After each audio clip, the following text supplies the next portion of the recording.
السلام علیکم ورحمۃ اللہ وبرکاتہ۔ الحمدللہ والصلاة والسلام علی رسول اللہ، اما بعد۔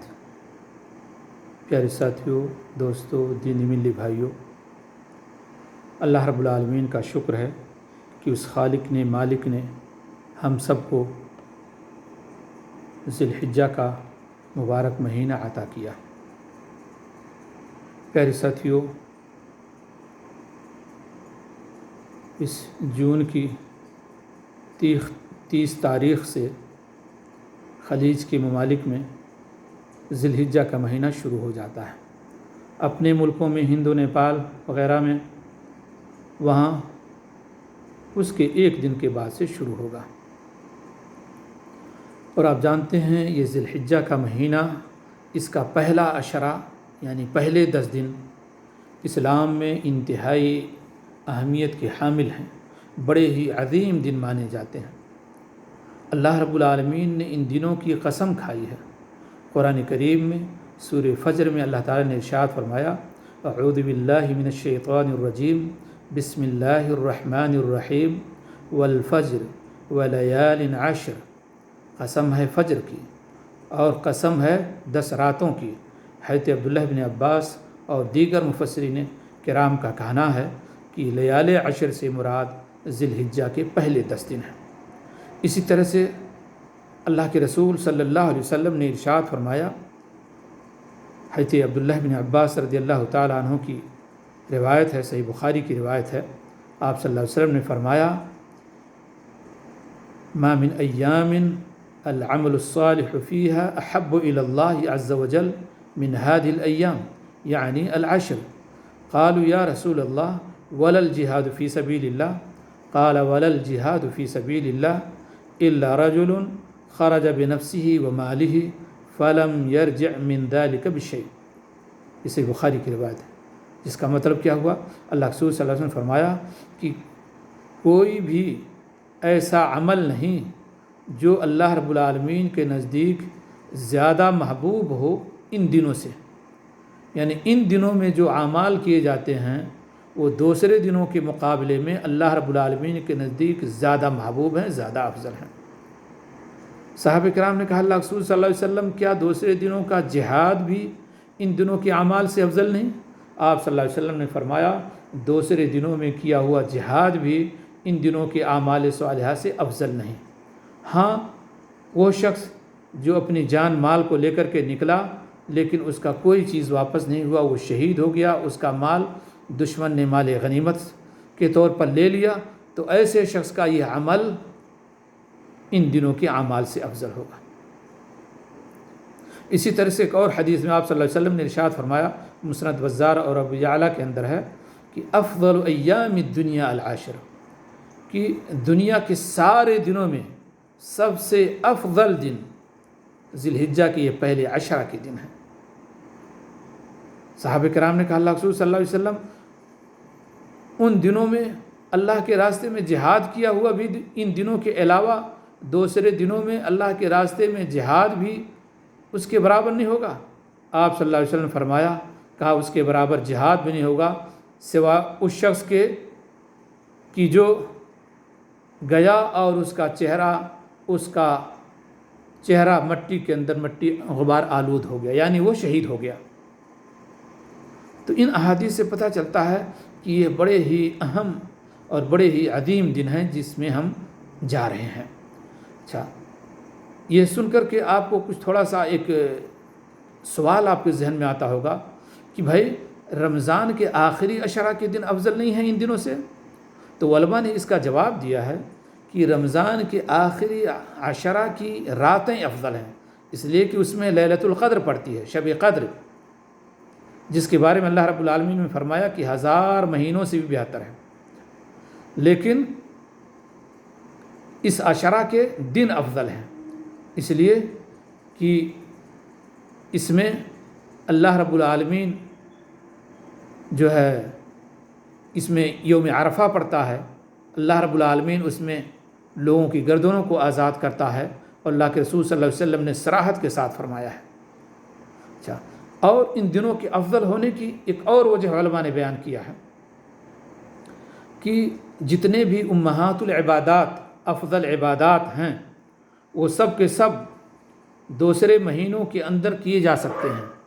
یعنی نماز آپ دوسرے دنوں میں بھی پڑھ سکتے ہیں اور روزہ دوسرے دنوں میں بھی رکھ سکتے ہیں, ان دنوں میں بھی رکھ سکتے ہیں.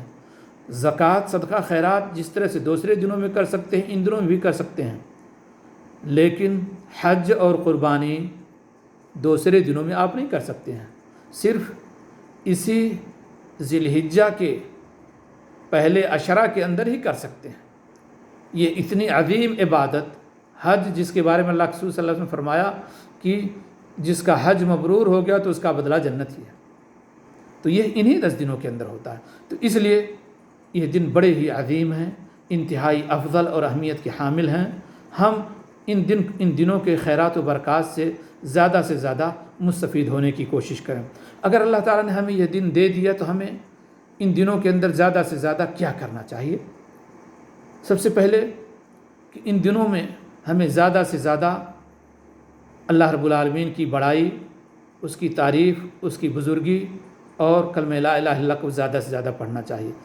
اللہ کے رسول صلی اللہ علیہ وسلم نے ارشاد فرمایا, جو ہے مسند احمد اور طبرانی کی روایت ہے, حضرت عبداللہ بن عمر حدیث کے راوی ہیں, آپ صلی اللہ علیہ وسلم نے فرمایا کہ اللہ رب العالمین کے نزدیک ان 10 دنوں سے زیادہ کوئی دن عظیم نہیں, اور نہ ہی کوئی دن, کسی دن کا عمل اللہ رب العالمین کے نزدیک ان دنوں سے زیادہ محبوب ہے.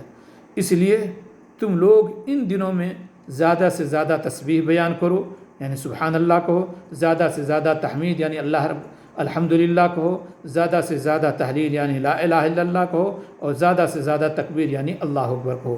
یا اسے دوسرے لفظوں میں آپ کہہ لیں کہ تکبیر کہیں, اللہ اکبر لا الہ الا اللہ, اللہ اکبر وللہ الحمد, یا اللہ اکبر کبیرہ الحمدللہ کثیرہ سبحان اللہ بکرۃ و اصیلا وغیرہ.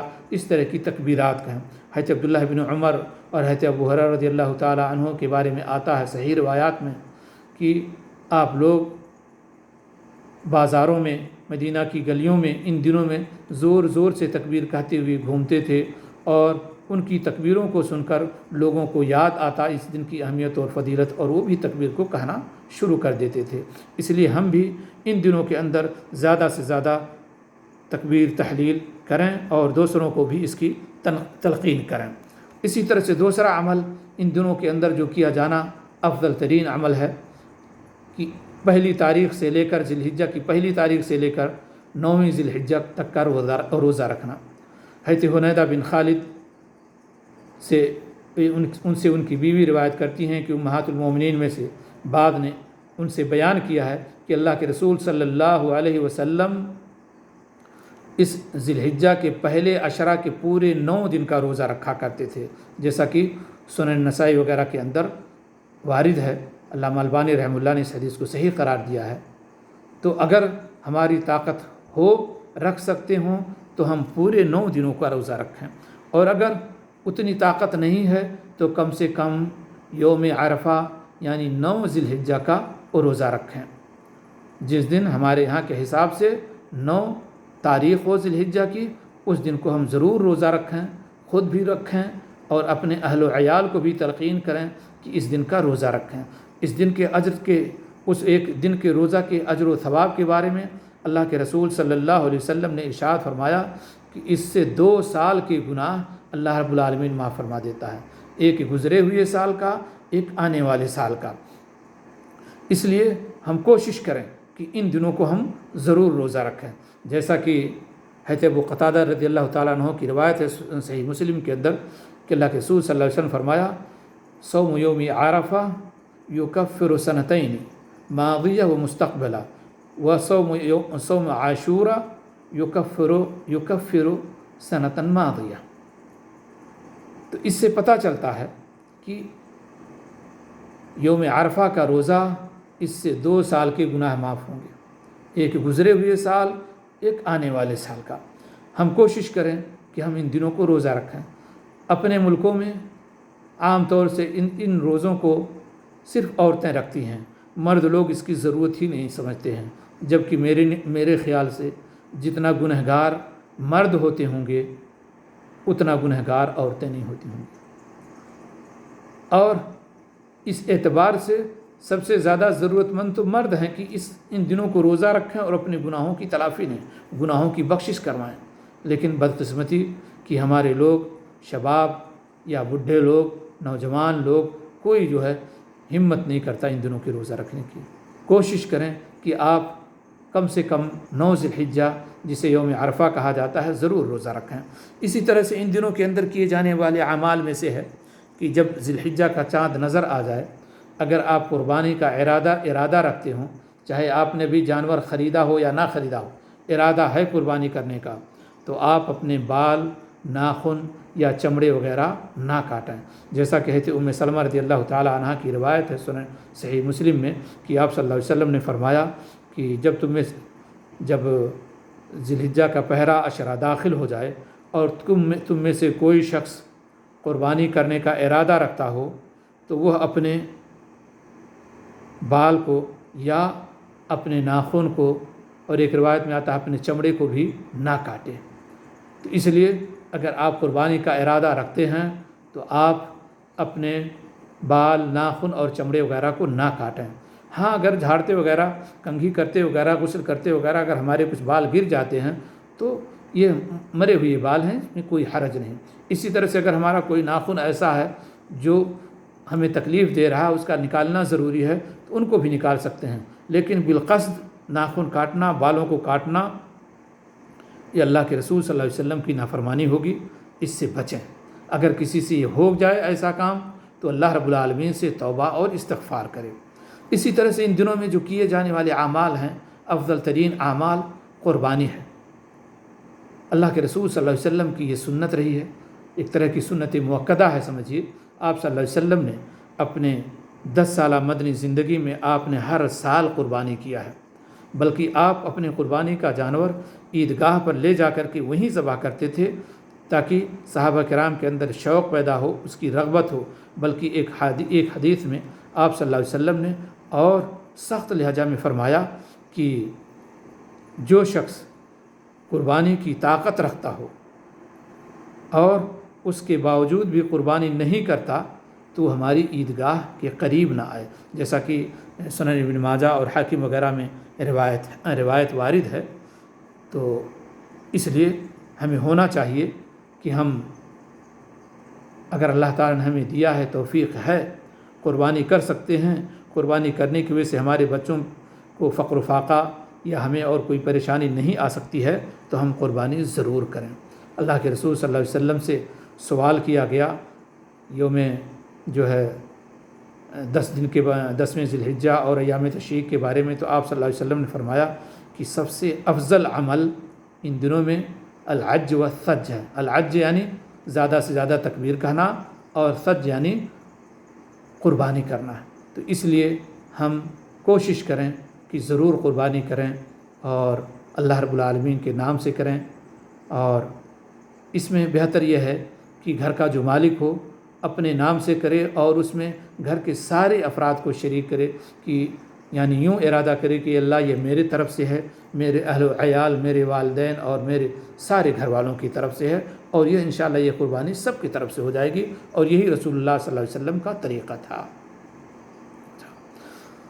اسی طرح سے ان دنوں کے اندر جو اعمال کیے جانے چاہیے وہ یہ کہ جہاں ہم زیادہ سے زیادہ نیکیاں کرنے کی کوشش کریں، اچھے اعمال کرنے کی کوشش کریں، وہیں ہم گناہوں سے بھی باز رہیں، اس لیے کہ یہ مہینہ اشہر حرم میں سے ہے، یعنی ان دنوں کے اندر گناہ، قتل و خون ریزی، لڑائی جھگڑا حرام ہے۔ یوں تو یہ سارے اعمال ویسے بھی حرام ہیں، لیکن ان کی حرمت ان دنوں کے اندر اور سخت ہو جاتی ہے۔ تو اس لیے ہم جہاں نیکیوں کی کرنے کی کوشش کریں وہیں گناہوں سے بھی زیادہ سے زیادہ بچنے کی کوشش کریں۔ اللہ رب العالمین سے دعا ہے کہ اللہ تعالی ہم سب کے اعمال کو قبول فرمائے اور زیادہ سے زیادہ نیکیوں کی توفیق دے، اس عشرہ سے زیادہ فائدہ اٹھانے کی توفیق دے، اور ہم سب کے اعمال کو قبول فرمائے۔ وصلی اللہ علی نبیہ وصحبہ وسلم۔ والسلام علیکم ورحمۃ اللہ وبرکاتہ۔ والسلام علیکم ورحمۃ اللہ۔